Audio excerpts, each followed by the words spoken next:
soft power is something that is really bottoms up rather than something that is directed by governments. Soft power is not a zero sum game. I think both can win and both can lose at the same time. Globalize. How are India and China using soft power to improve perceptions about their countries in the region and globally? What do these perceptions mean for security policy? And what do they mean for you, for your life? I'm Isha Bhatia Sanan. I'm senior editor here at Deutsche Welle. And I'm William Glucroft, security reporter for DW. That is a delicate interplay between perceptions and reality, especially when it comes to policy and soft power projection. And those perceptions are hardening, especially in the age of social media. This is Globalize, where we take a new look at security policy. We break it down for you so you understand how it affects your life. And joining us to look at India-China relations, we have Hema Narang. She is a researcher on India-China relations, joining us in Delhi. And Pallavi Aiyar, she is a journalist. She has covered China for Indian media, joining us now from Madrid. You know, India and China are, of course, two very different governments. China is an authoritarian state, and India likes to bill itself as the world's largest democracy. So how does that present itself when, for example, in your research, looking at their influences over Africa, when it comes to human rights, when it comes to promoting democracy, is it somehow different for India than it is for China, or is India also just pursuing what it sees as its interests? So I think China also holds a lot of attraction in African countries precisely just because that China has been able to uplift millions of people out of poverty in a matter of few decades without any forced structural adjustment programs. So Africa had to go through these SAPs in the 1980s, which did not which did not bear any fruit. So that part, does hold a great appeal amongst the African leaders and the policy elites. That how China was able to uplift these millions of people out of poverty in just a matter of few decades. So the Beijing consensus and the China's model of development holds, I think, attraction and holds appeal amongst the policy elites. But if we come to India and talk about India's model of democracy and an independent judiciary, where there is a considerable existence of the civil society and some form of media, that also finds resonance, I think, amongst the civil society and the general populace. So also, I think, amongst some, policy elites in selected countries. But, I think both have their kind of audiences in the continent. So I wouldn't say it's just the Indian democracy that holds appeal, but also it's the Chinese model of development that is also getting a lot of attraction. So both have their own kind of, audiences there. So, Pallavi, now India and China, they don't seem to have place for each other's journalists right now. Now, as long as I remember, even in the worst times, even in 1962, there were journalists that were reporting. So what has really happened this time around? Yeah, when I first moved to China, it was back in 2002. And at the time, there was one Indian journalist who worked for the Indian government news via PTI. Now, at that time, India-China trade stood at about 5 billion US dollars. There were not even any direct flights between the two countries. And I remember I used to have to take Ethiopian Airlines from Beijing to Addis Ababa with a stopover in Delhi in order to get home. But now, almost 20 years later, bilateral trade relations stand at about 136 billion. Connectivity has greatly improved. Cross-border relations are both more fragile and more flammable than ever before. And these really have a kind of global import. But as you said, when you look at the number of Indian journalists on the ground in China, it is back to one gentleman who works for PTI.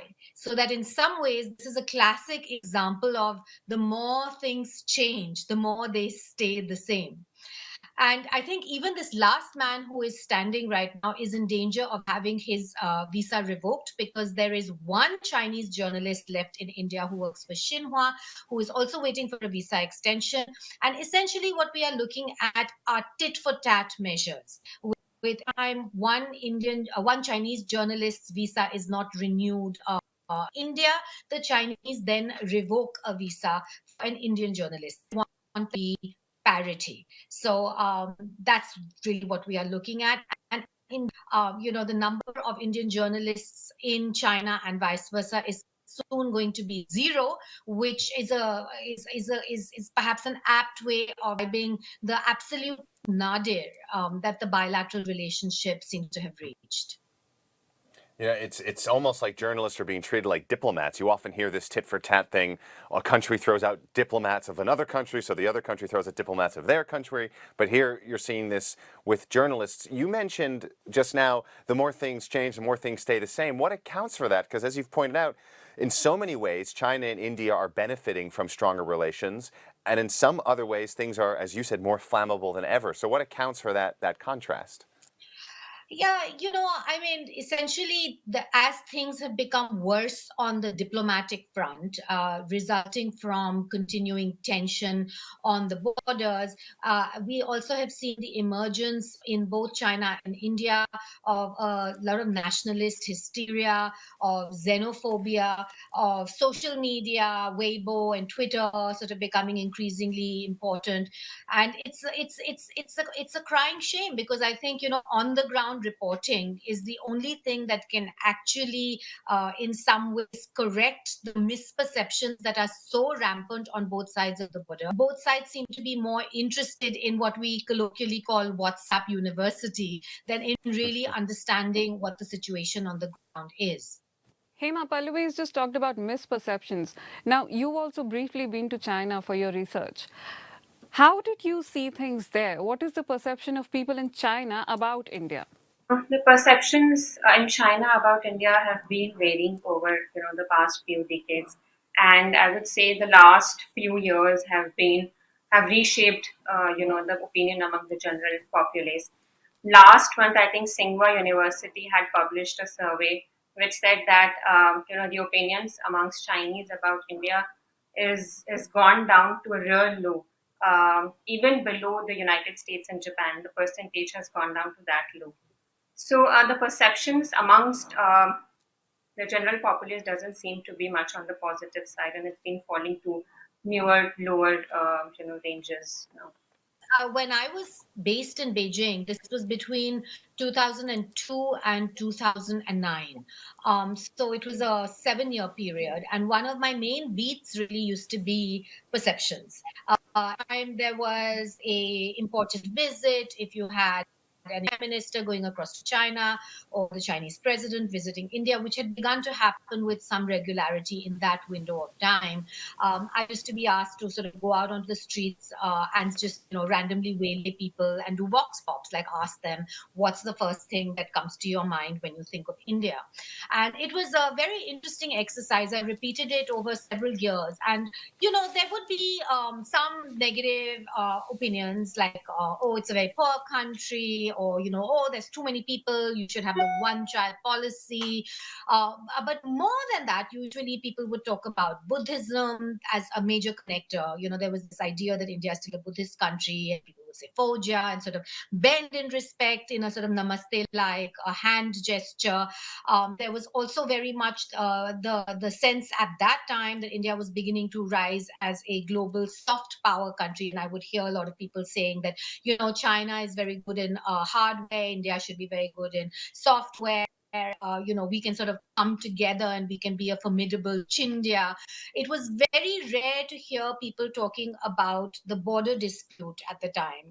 It was very much something that was not up front and center, at least in Chinese people's minds at all. They were, of course, the victor of the 1962. It was not something that was drummed up with any great regularity, unlike, say, for example, the diplomatic problems and border problems that had with Japan, which was something that was very regularly displayed on the news. India's border problems with China at the time had very much taken a back seat. And this is something that has majorly changed, I would say, in the decades since I left.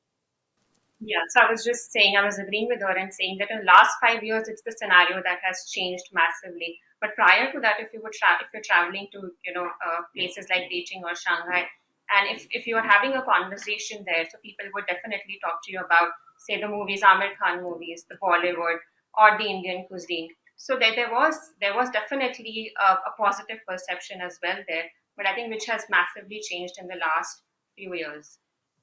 You've talked about Bollywood, cuisine, and Pallavi also mentioned India as global soft power. Now, Hema, since you've done your research on comparative studies about India and China as soft power, specifically in Africa, I'd like to know, not academically, but for common people to understand, what does soft power exactly mean and how does it affect them?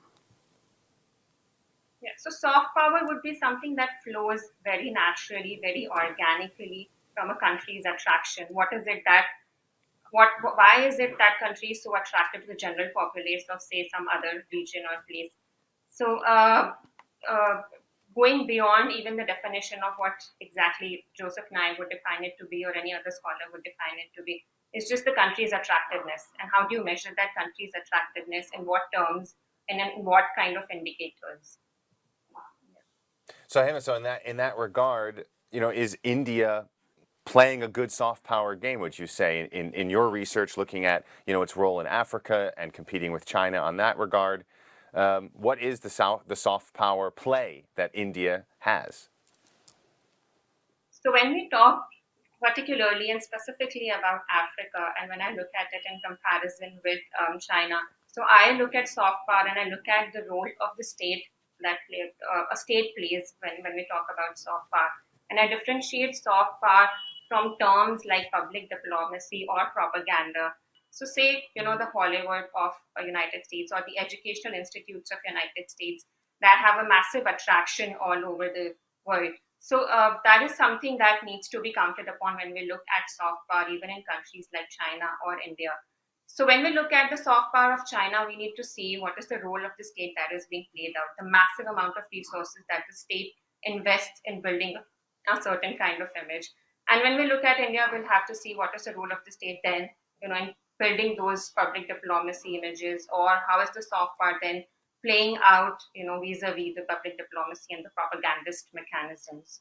What would you say I would then? really Oh, like go to ahead. jump in and agree very much with what Hema has said, in that soft power is something that is really bottoms up rather than something that is directed by government. So when we say what is India's play when it comes to soft power, I think that kind of like defeats the whole purpose of what soft power is, which is not something that is directed necessarily by policy.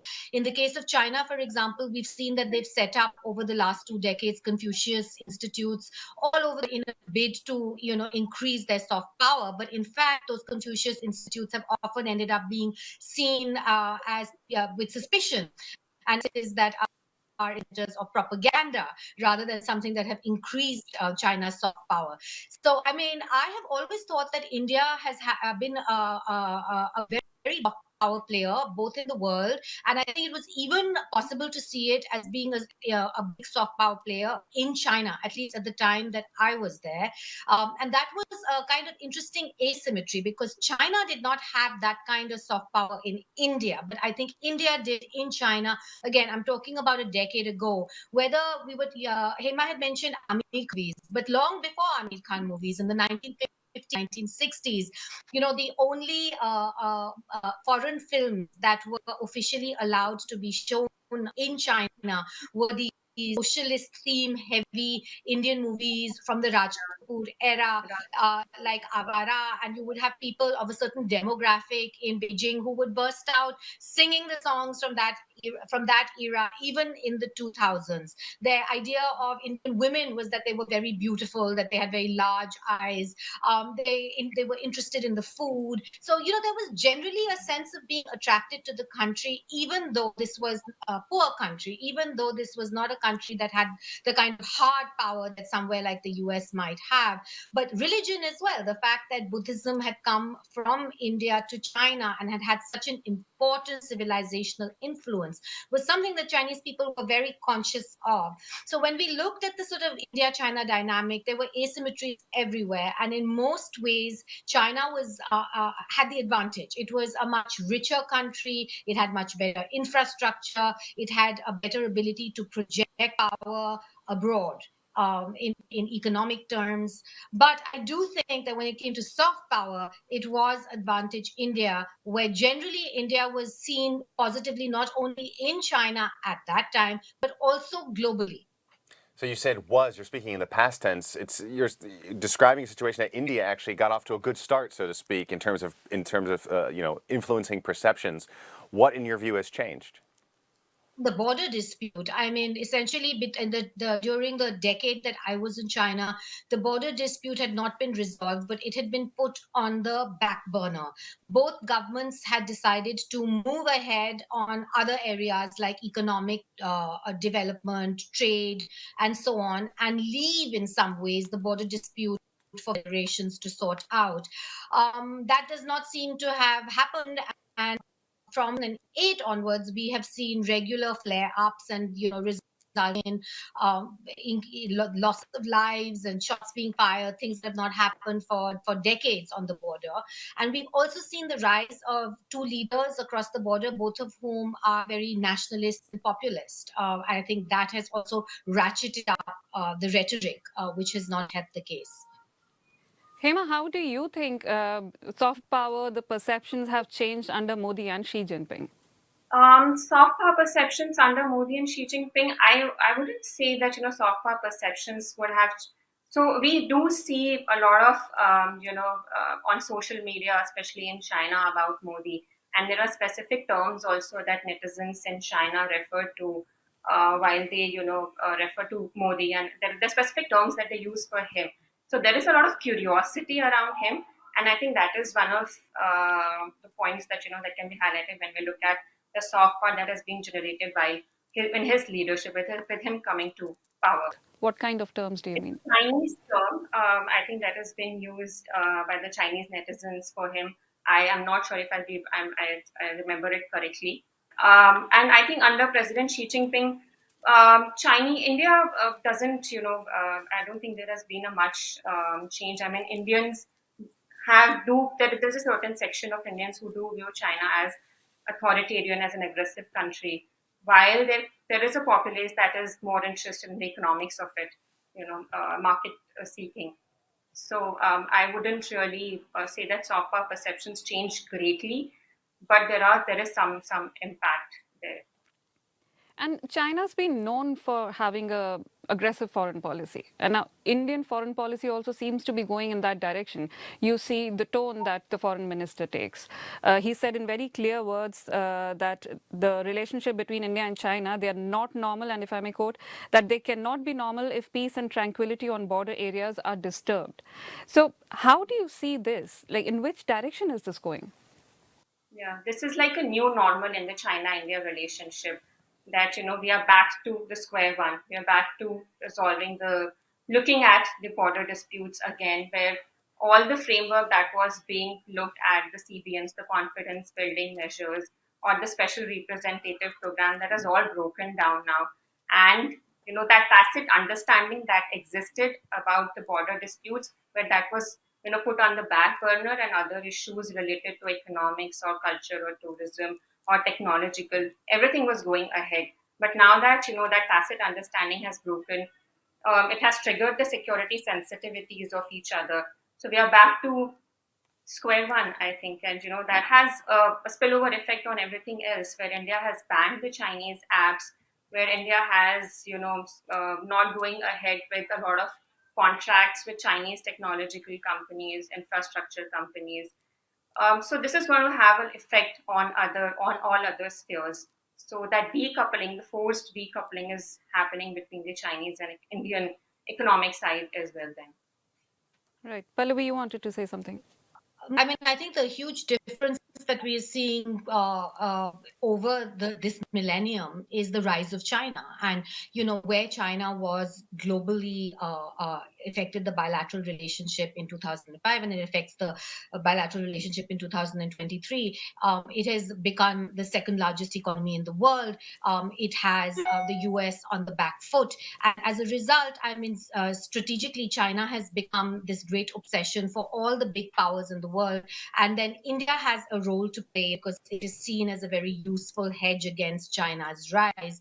So, I mean, part of the change in the bilateral relationship between India also has to do with the change globally, with Western countries more and more trying to draw India into their ambit, as we have seen with the development of the Quad in the Indo-Pacific, and we've seen India sort of also wanting to embrace that role, which aggravated China in many ways, and as a result has impacted the bilateral relationship substantially.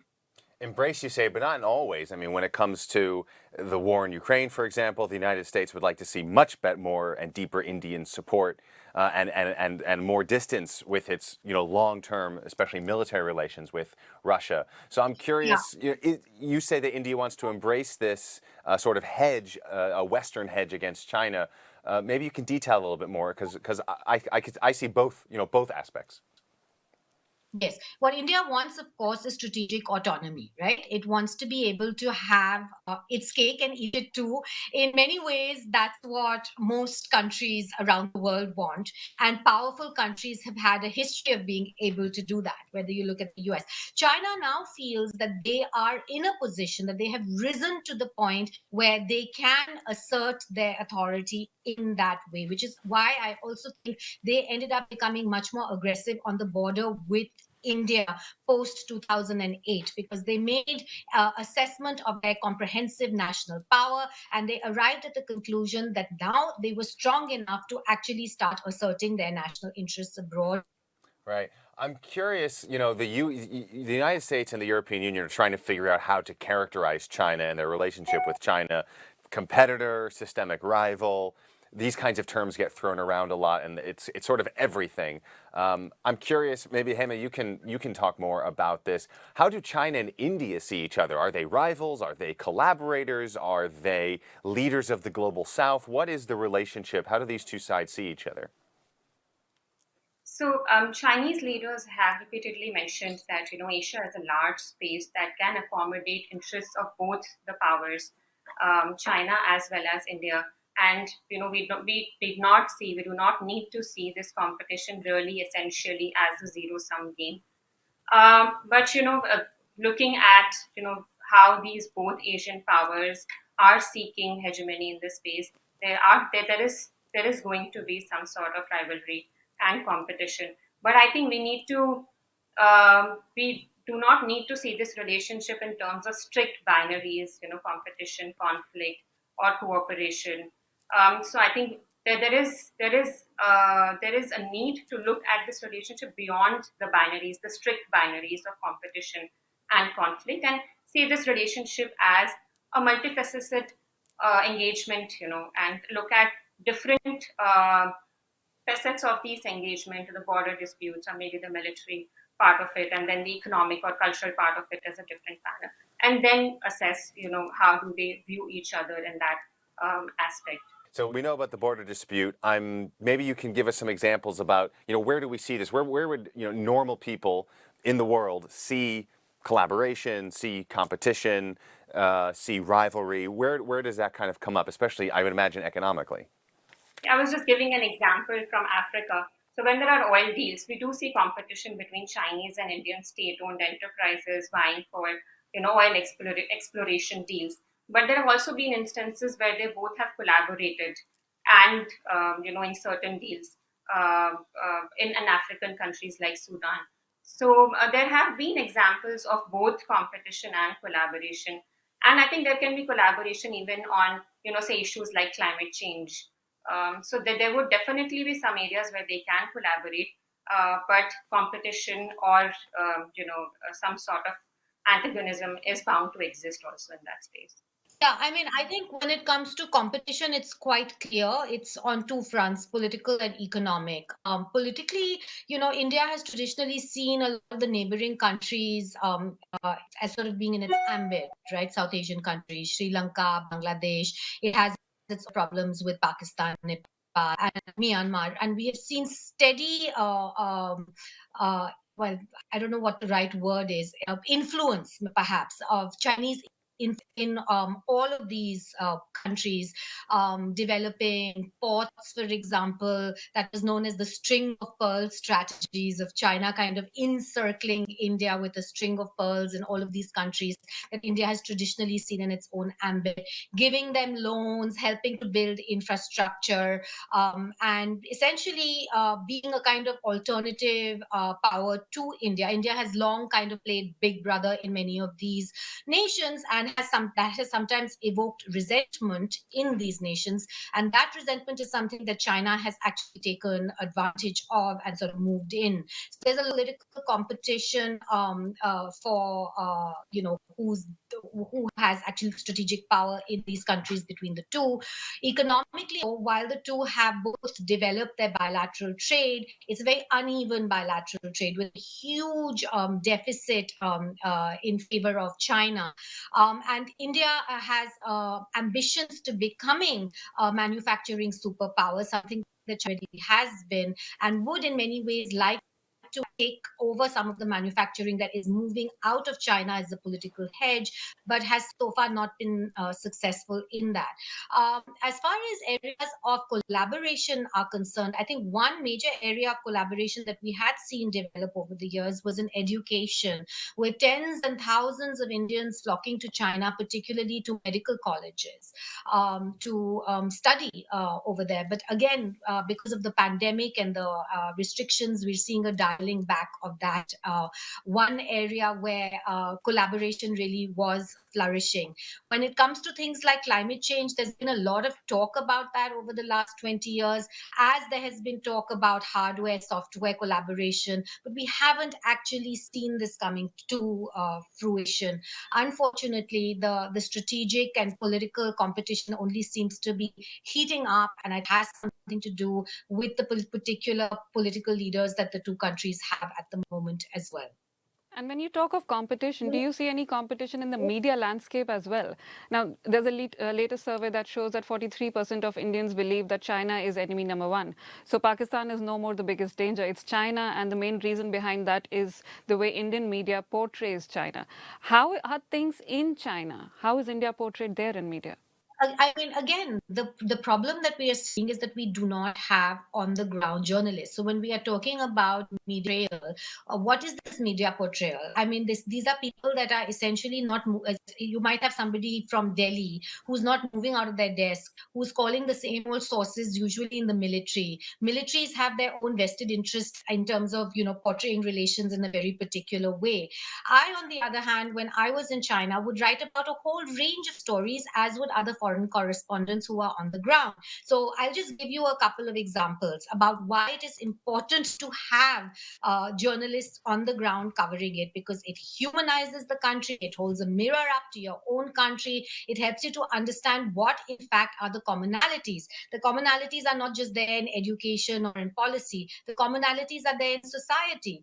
Before I moved to China, I thought this was going to be an incredibly inscrutable country. Instead, I found a reflection of India in so many ways, in the manner in which strangers address each other, for example. In both India and in China, we call each other Mr. or Miss. We call each other auntie, uncle, grandmother. A manner in which recycling vendors would cycle around the old city neighborhoods buying up cardboard boxes in order to recycle and pay a little bit of money to the person who was selling them. In the manner in which people on buses would share their oranges and their boiled eggs with somebody sitting next to them, even if they did not know them. In the manner in which you had these urban villages in the midst of even the biggest cities that were there. And all of these stories, I think, really helped to humanize one country to the other. These are the most important stories, because ultimately you realize that when it comes to borders, what is a border? These are man-made things that have been drawn on the map, but they do not really affect the day-to-day life of people. And I firmly believe that most common people in both countries do not want kind of war and destruction on each other. What we end up having are the force multipliers of a small number of trolls on social media, which then end up driving this very nationalistic, hysterical agenda and a kind of tit for tat mentality, which ends up in the zero sum game that we are currently facing. And what about critical reporting, Pallavi? Now, India has said that the foreign correspondents in China, they were having to face some problems and they could not hire local stingers, etc. How was it when you were there? I had absolutely no problems. I had a local stringer, and I also spoke Chinese, so it helped because a lot of the Indians who are there don't speak Chinese, and hence they are dependent more on stringers. So I was able to actually just interview anybody on the road, and I found people extremely open and willing to talk. Unlike the kind of perception that there is in India of the Chinese being controlled robots by authoritarian dictators who dare not say anything lest they get into trouble. The people who did not want to talk were government officials, anybody who had anything to do with the party. But if you just kind of went down again to the sort of people to people contact level, Chinese people were extremely open, especially if you spoke the language. I also happened to speak to my successor with the Hindu newspaper in China, whose visa was suspended in April of this year. And I put to him this question about how it had been this last year. And he said that he had not confronted any difficulties, particularly in reporting, that the Chinese side had been as open as they are. I mean, there are restrictions. You need permissions, for example, to be able to report in Tibet. You need permission to be able to report in Xinjiang. Like I said, when you are trying to actually contact government officials, it can often be very difficult. And if you do manage to secure interviews, you're unlikely to get anything that strays from the official line. So there are all of those restrictions, but they're not as draconian, I think, as they have been made out to be in by the Indian government and in sections of the Indian media. And by speaking to the Indian journalist who was actually on the ground until April this year, from what I could make out, they did not have any problems hiring stringers, and there had been no new restrictions that had been placed on them that would have caused the Indian government to start engaging in some kind of expulsion of Chinese journalists as revenge or in a kind of tit for tat move. Hema, so we're hearing from Pallavi both the potential and the great reward in having people-to-people contact, having people on the ground to really experience and share their stories, but at the same time, this zero-sum game, that things are getting worse. I'm wondering, from your research and your expertise, is there a way out of this? Because social media is not going away, the trolls are not going away, this nationalistic anger is not going away. Do you see in your research solutions for sort of walking back from these tensions? Yeah, so I do agree with Pallavi there that the human element is extremely important, and to have journalists on the ground, and that is what brings the human aspect, the human story aspect to it. And I mean, I can completely say this because when I was doing my PhD, it was only Pallavi's book that was there, which would tell the stories of on the ground what's happening in China, and stories that would make a scholar or a researcher relate to the place that they are studying about. So that's extremely important.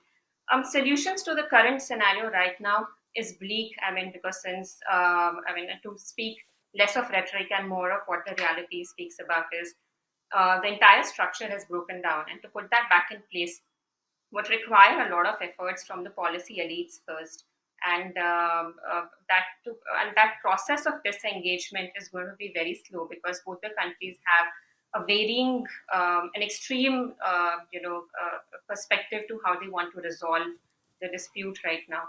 So it's going to be a slow process. I think it's going to be a painful process from both the sides of how they resolve. I mean, not entirely resolving the border dispute, but have some kind of tacit understanding on how they want to put that on the side and then move ahead and further on different issues. But to come back to what Pallavi was saying, earlier about reporting, I would just like to understand, with President Xi Jinping coming in, and I've heard that very popularly from other journalists that reporting style had changed, and how it was not easier to have reporting from the ground. So, I mean, do you see some change with him coming in power, or was it still the same? I mean, the general perception remained that things have changed with him. Certainly things have changed with him, and that they've taken on a much more nationalistic tone. And the Chinese media, which had been showing some signs of liberalizing in the Hu Jintao and Jiabao era, became completely clamped down. So we saw any of that opening that had started to happen. For example, Chinese journalists had begun to report a little bit more openly on environmental issues, a little bit more openly on health, a little bit more openly on economic issues. That room essentially essentially disappeared. And so when it comes to Chinese journalists themselves reporting on China, the room had narrowed. The room had narrowed very much on what were the permissible topics that you could discuss. Every day there is a kind of edit meeting in Chinese media rooms where people are told what are the things that you can and cannot, and those number of topics were increasing. There was certainly no ability to have any kind of dissent or criticism of the top leadership themselves.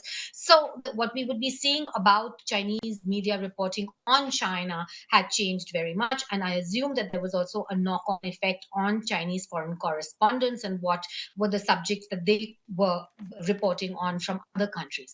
However, in terms of the effect on foreign correspondents from other countries based in China, from what I've heard, there wasn't a greater squeeze on them. There was a problem with American journalists, there was a problem with Australian journalists, and we've seen them also being expelled and essentially being used in many ways in a kind of policy tit for tat scenario. But apart from these two countries and now India, the rest of the foreign journalists who were there were continuing to report, were continuing to be able to visit companies, were continuing to be able to travel, were continuing to be able to see whoever would talk to them, and then write about it in their own newspapers or media over which the Chinese government direct control.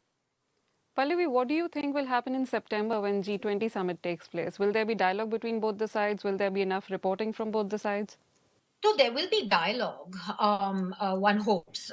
At this stage, given how tense relations are, it is difficult to predict.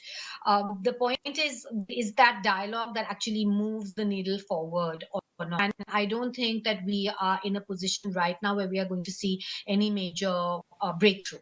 So the best that we can hope for is that, they continue talking. There isn't a breakdown, but I don't think that we're going to expect a breakthrough.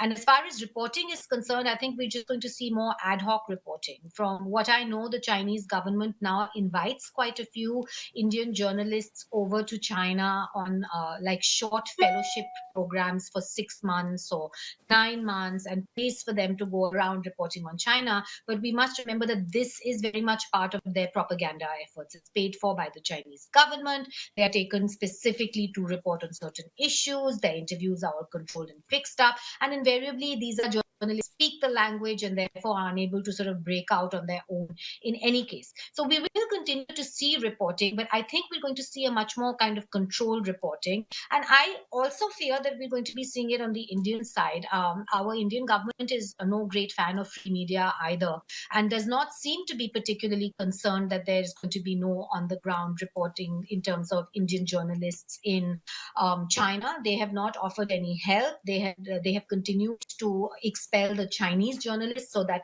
in a tit for tat measure, the Indian journalists in turn are expelled. I don't think that it does not suit the Modi government's agenda either to not have free. These are both governments that want to control the media, and not having independent journalists on the ground feeds into that. Hema, coming back to the soft power question, we're coming towards the end of the show.